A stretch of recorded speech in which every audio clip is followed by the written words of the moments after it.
हाल में प्यारे दोस्तों, कैसे आप सबका स्वागत करता हूं आपके अपने YouTube चैनल मैं T10 पर। आज हम क्लास 10 के चैप्टर नंबर 3 दो चार बार रेखीय समीकरण का प्रश्नावली 3.2 के 3 नंबर प्रश्न को देखेंगे। 2 नंबर प्रश्न तक हम सोल्व कर दिए हैं। तो 3 नंबर प्रश्न क्या कर रहा है, अनुपात तो A1/A2, B1/B2 और C1/C2 की तुलना कर ज्ञात कीजिए कि निम्न समीकरणों का युग्म संगत है कि असंगत। मतलब संगत है कि असंगत, हमको वही बताना है। तो जिस समीकरण का हल होगा, एक हल होगा तो संगत हो जाएगा। जिस समीकरण का हल होकर अगर अनेक हल होगा तब पर भी संगत होगा, अगर हल नहीं होगा तो वो असंगत हो जाएगा। ठीक है।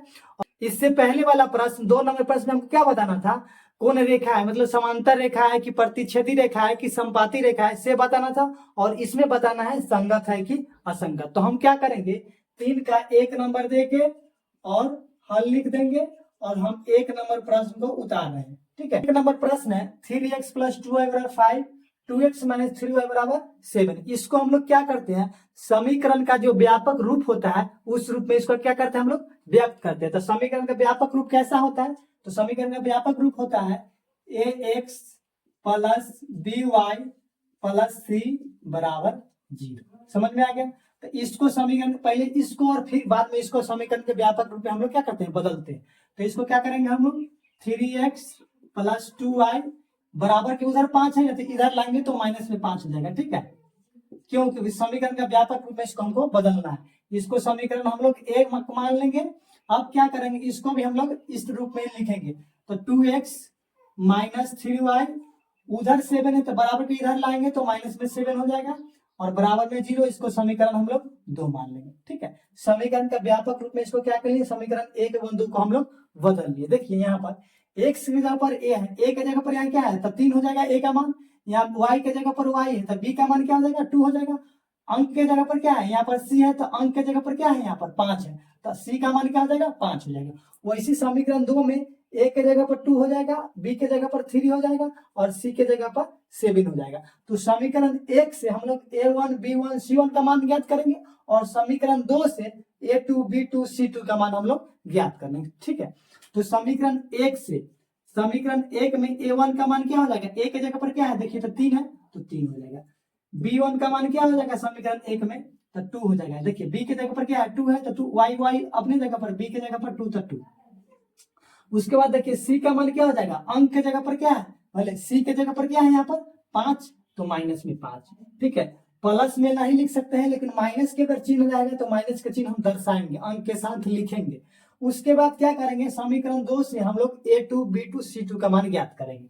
तो समीकरण 2 से ज्ञात करेंगे तो a2 का मान यही हो जाएगा 2 और b2 का मान क्या हो जाएगा, तो b2 का मान -3 हो जाएगा। ठीक है, और c2 का मान क्या हो जाएगा, तो c2 का मान -7 हो जाएगा। ठीक है, तो समीकरण 1 से हम लोग ज्ञात कर लिए a1 b1 c1 का मान और समीकरण 2 से a2 b2 c2 का मान हम लोग ज्ञात कर लिए। अब क्या करते हैं, हम लोग इसको तुलना करते हैं a1/a2 b1/b2 c1/c2। ठीक है, तो इधर चिन्ह काट के हम लोग लिखते हैं। तो a1 के जगह पर a1 का मान, a2 के जगह पर a2 का मान, b1 के जगह पर b1 का मान और b2 के जगह पर b2 का मान, c1 के जगह पर c1 का मान और c2 के जगह पर c2 का मान रखेंगे। ठीक है, तो देखिए a1 का मान क्या है 3 तो 3 रख देंगे।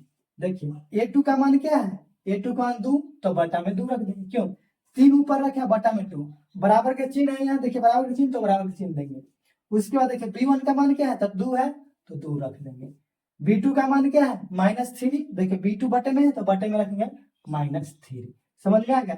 c1 का मान क्या है, c1 का मान क्या है -5 तो -5, c2 का मान क्या है -7 तो -7। ठीक है, देखिए ये दोनों बरोबर है नहीं है, जब फर्स्ट वाला ही बरोबर नहीं है तो किस रूप में हो जाएगा, ये दोनों बरोबर है नहीं ना। a1 का मान 3 है, b1 a1 का मान 3 है और a2 का मान 2 है। यहाँ b1 का मान 2 है और b2 का मान क्या है -3। तो ऊपर ऊपर ना बरोबर है ना नीचे नीचे बरोबर नहीं है। तो ये दोनों जब बरोबर नहीं तो किस रूप में होता है, तो देखिए a1/a2 बराबर नहीं है b1/b2, तो इस किस रूप को दर्शाता है, तो प्रतिच्छेदी रेखा होता है। समझ में आया ना। जब a1 बराबर a2 बराबर नहीं हो b1 बराबर b2 के, तो कौन रेखा होता है, प्रतिच्छेदी रेखा होता है और इसका एक हल होगा और संगत होगा। समझ में आएगा, तो क्या हो गया, लिख देंगे यहाँ संगत है। ठीक है, ये संगत हो जाएगा। इस रूप में आएगा तो क्या हो जाएगा, संगत होगा, प्रतिच्छेदी रेखा होगा और एक हल होता है। समझ में आ गया। तो हमको क्या बताना था, संगत था कि असंगत, तो हमको संगत है तो ये संगत हो गया। इसको मिटाते हैं हम लोग और 2 नंबर प्रश्न को उतारते हैं। 3 का 2 नंबर प्रश्न है 2x - 3y बराबर 8, 4x - 6y बराबर 9। तो इसको क्या करते हैं हम लोग, समीकरण का व्यापक रूप क्या होता है, तो समीकरण का व्यापक रूप होता है, यहाँ पर हल करके लिख दीजिएगा हल, और समीकरण का व्यापक रूप क्या होता है, तो ax + by + c बराबर 0। तो इसको भी हम समीकरण के व्यापक रूप में लिखेंगे और इसको भी लिखेंगे। तो क्या लिखेंगे, 2x - 3y बराबर के उधर 8 है, बराबर के उधर 8 है, इधर आएगा तो माइनस में 8 हो जाएगा, ठीक है, और बराबर में 0 बचेगा। इसको समीकरण हम लोग 1 मानेंगे। इसको भी इस रूप में लिखेंगे तो 4x - 6y बराबर में उधर 9, बराबर के उधर 9 है तो इधर आएगा तो माइनस में 9 होगा, इसको बराबर में 0, इसको समीकरण हम लोग 2 मान लेंगे। समीकरण 1 से a1 b1 c1 का मान, समीकरण 2 से a2 b2 c2 का मान। तो देखिए x अपने जगह पर, a के जगह पर क्या है 2 है, b के जगह पर क्या है -3, c के जगह पर क्या है -8, इसमें a के जगह पर क्या हो जाएगा 4, इसमें a के जगह पर क्या हो जाएगा, तो सॉरी इसमें b के जगह पर क्या हो जाएगा तो -6, इसमें c के जगह पर क्या हो जाएगा तो -9। समझ में आ गया। तो a1 का मान हो जाएगा 2, a1 का मान हो जाएगा 2 और b1 का मान क्या हो जाएगा, b1 का मान हो जाएगा -3 और c1 का मान क्या हो जाएगा तो -8। और समीकरण 2 से a2 का मान क्या हो जाएगा, a2 का मान हो जाएगा 4 और b2 का मान क्या हो जाएगा तो -6 और c2 का मान क्या हो जाएगा तो -9। समझ में आ गया। अब हम लोग क्या करेंगे, a1/a2 b1/b2 बराबर c1/c2 के रूप में लिखेंगे। तो देखिए a1/a2 बराबर b1/b2 बराबर c1/c2 के रूप में लिखेंगे, ठीक है। तो a1 के मान क्या है, देखिए a1 का मान है 2 तो 2 रखेंगे, a2 का मान क्या है 4 तो बट्टे में 4 रखेंगे, 2/4, a के जगह पर a का मान, a2 के जगह पर a2 का मान, बराबर के चिन्ह तो बराबर के, b1 का मान क्या है -3 तो -3, b2 का मान क्या है -6 तो -6, बराबर के चिन्ह, c1 का मान क्या है -8 तो -8, c2 का मान क्या है -9 तो -9। अब देख लिया 2 से ही कटेगा तो 4, सॉरी 2 से कटेगा 2 मरतबे, माइनस से माइनस खत्म, 3 से कटेगा तो 2 मरतबे, माइनस से माइनस खत्म। अब देख लीजिए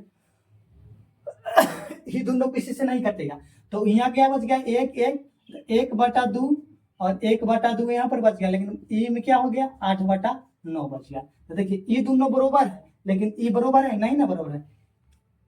a1 का मान और b1 का मान बरोबर है, a2 का मान और b2 का मान बरोबर है, लेकिन यहाँ पर ई दोनों बरोबर है लेकिन ई बरोबर नहीं है। तो जब इस रूप में आता है, जब इस रूप में आएगा a1/a2 बराबर b1/b2 बराबर नहीं है c1/c2 के, तो इस रूप में क्या होगा, समांतर रेखा होगा। समझ में आ रहा है ना, समांतर रेखा होगा तथा असंगत होगा, इसका कोई हल ना होगा। क्यों, क्योंकि लाइन जब इतना बनेगा तो ये कहीं पर मिलेगा, इसको दोनों लाइन के इधर मुंह बढ़ा के कहीं पर ले जाए तो पीछे मुंह बढ़ाकर कहीं पर ले जाए, कहीं पर मिलेगा नहीं ना मिलेगा। जब समांतर है तो इतना के समान दूरी पर चलते रहेगा तो कहीं भी नहीं मिलेगा। तो इस रूप में क्या हो जाएगा, इस रूप में हो जाएगा कोई हल नहीं है। समझ में आ गया ना, कोई हल नहीं है तथा असंगत है। तो हमको यही बताना था जो असंगत है कि संगत है। क्या हो जाएगा, लिख देंगे अतः यह समीकरण क्या है तो असंगत है, असंगत, ठीक है। कौन रेखा है, तो रेखा समांतर रेखा बनेगा तथा इसका कोई हल नहीं है और असंगत है, ठीक है। तो 2 नंबर प्रश्न को देख लीजिए 3 के। अब हम लोग क्या करते हैं, 3 का ही 3 नंबर प्रश्न को देखेंगे, इसको मिटाते हैं।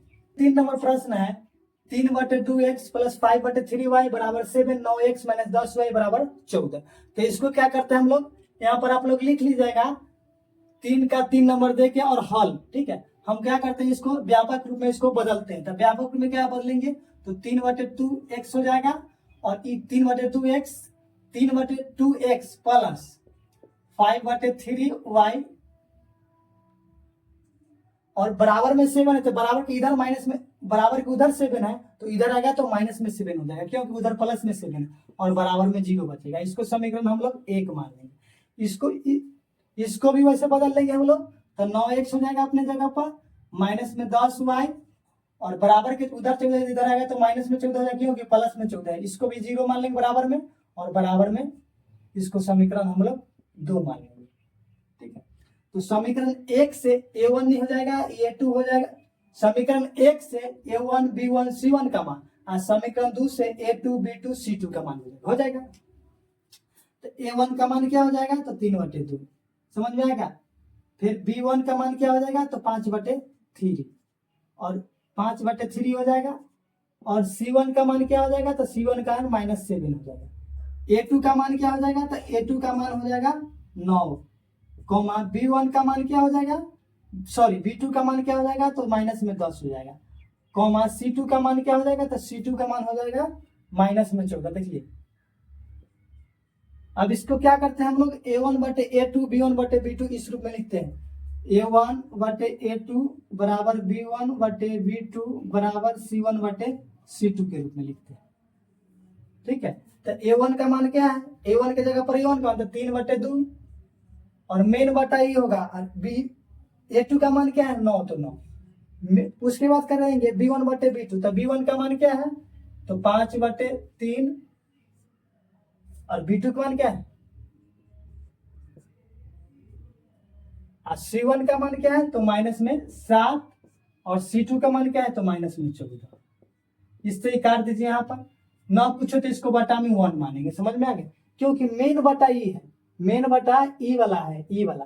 तो क्या हो जाएगा, 3/2 अपने जगह पर रहेगा और ई जब पलटेगा तो 1 ऊपर जाएगा, 9 नीचे आएगा। समझ में आएगा, तो इसको भी बटा में 1 मानेंगे। तो 5/3 से सेम लिखाएगा और 1 ऊपर जाएगा और -10 नीचे चल जाएगा और बराबर में क्या हो जाएगा, तो 7 से इसको काटेंगे तो 2 मरतबे कटेगा। तो ऊपर में होना कुछ तो 1 बचा, तो 1/2 हो गया।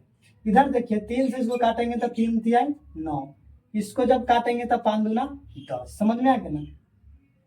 अब देख लीजिए यहाँ क्या है ना, कुछ तो 1 बचा, 1 में गुना करेंगे तो 1 और 3 दूना 6 बराबर में। देखिए यहाँ भी ना कुछ तो क्या बचा, वहाँ 1 बच गया और 3 दूना 6, यहाँ माइनस में 6 आ गया और यहाँ पर देखिए 1/2 आ गया। तो तीनों इक्वल है, तीनों इक्वल है नहीं ना। तो देखिए जब ये है दोनों बराबर नहीं, क्यों, क्योंकि यहाँ पर प्लस में 6, यहाँ पर माइनस में 6। जब यही दोनों बराबर नहीं तो कौन रेखा हो जाएगा, जब यही दोनों बराबर नहीं है तो इससे हमको कोई लेना देना नहीं है। तो a1/a2 बराबर नहीं है b1/b2 के। जब यही दोनों बराबर नहीं तो प्रतिच्छेदी रेखा होता है। समझ में आ गया ना, प्रतिच्छेदी रेखा होता है तो इसका एक हल होगा और संगत होता है। समझ में आया, क्यों, ये दोनों रेखा का आपस में कई बार काट रहा है, एक बार, इसीलिए एक हल होगा और क्या हो जाएगा, तो संगत हो जाएगा। जिसका हल होगा वो संगत हो जाएगा। तो लिख देंगे हम, अतः यह समीकरण क्या है, संगत है। हो गया। तो 3 का 3 नंबर देख लीजिए, इसको मिटाते हैं हम लोग, 4 नंबर प्रश्न को देखेंगे। 3 का 4 नंबर प्रश्न है 5x - 3y बराबर 11 -10x + 6y बराबर -22। ठीक है, तो क्या करेंगे हम लोग, इसको भी 3 का 4 नंबर देके आप लोग हल लिख लीजिएगा, हल हम लिख दिए। ठीक है, इसको भी क्या करते हैं हम लोग, व्यापक रूप में चेंज कर, समीकरण का व्यापक रूप में इसको भी बदलते हैं। तो व्यापक रूप क्या होता है, बराबर को उधर संख्या से इधर ले आते हैं, इधर में बराबर को उधर संख्या से इधर ले आते हैं। ठीक है, रूप क्या होता है, व्यापक रूप ax + by + c बराबर 0। समझ में आ गया ना।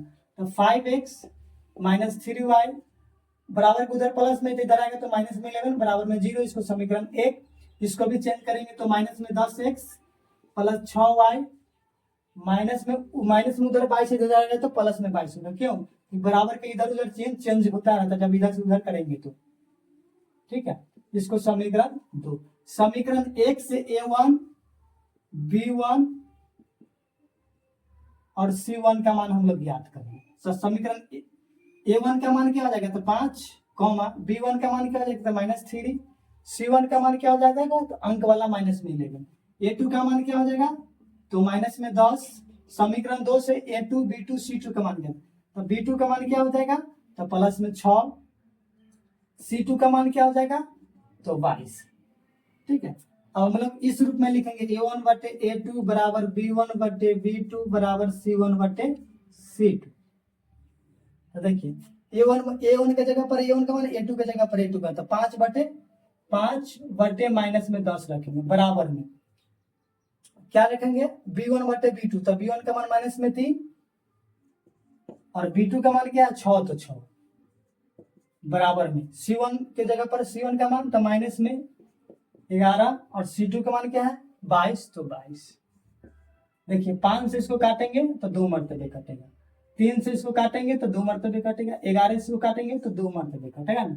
देखिए सब तर एक जौना माइनस है, यहाँ भी माइनस है, यहाँ भी माइनस है, सब में एक ही जौना माइनस है और 2 मरतबे कट रहा है, तो माइनस नीचे नहीं रहता, ऊपर चला जाता है। ठीक है, तो लिख देंगे माइनस में 1/2, माइनस में 1/2, माइनस में 1/2। तो देखिए तीनों इक्वल है, तीनों क्या है, बराबर है। समझ में आ रहा है। जब इस रूप में रहेगा तो क्या होता है, जब इस रूप में रहेगा a1/a2 बराबर b1/b2 बराबर c1/c2। तो देखिए a1 b1 c1 का मान बराबर है -1 -1 -1, a2 b2 c2 का मान क्या है 2 2 2, सब बराबर है। तो जब इस रूप में रहता है ना समीकरण का मान, तो क्या होता है, संपाती रेखा होता है। क्या होता है, संपाती रेखा। इस लाइन के ऊपर हम कितनी बार लाइन खींचेंगे तो किसी को गारंटी नहीं है। ठीक ना, तो ये क्या हो जाएगा, संपाती रेखा हो जाएगा तथा अनगिनत हल होगा। समझ में आया ना, अनगिनत हल होगा, बहुत हल होगा। और कौन होता है, संगत के संगत। तो हम बता दिए जिसका एक हल हो चाहे अनेक हल हो वो संगत होता है। तब लिख दीजिएगा संगत होता है। क्या होता है, संगत। तो लिखेंगे अतः यह समीकरण क्या है, तो संगत है। ठीक है, तो इस तरह से हम 1 के 4 नंबर प्रश्न को देख लिए, सॉरी इस तरह से हम 3 के 4 नंबर प्रश्न को देख लिए। एगो को हम छोड़ते हैं और मिलते हैं नेक्स्ट वीडियो में। तब तक के लिए take care, bye, love you.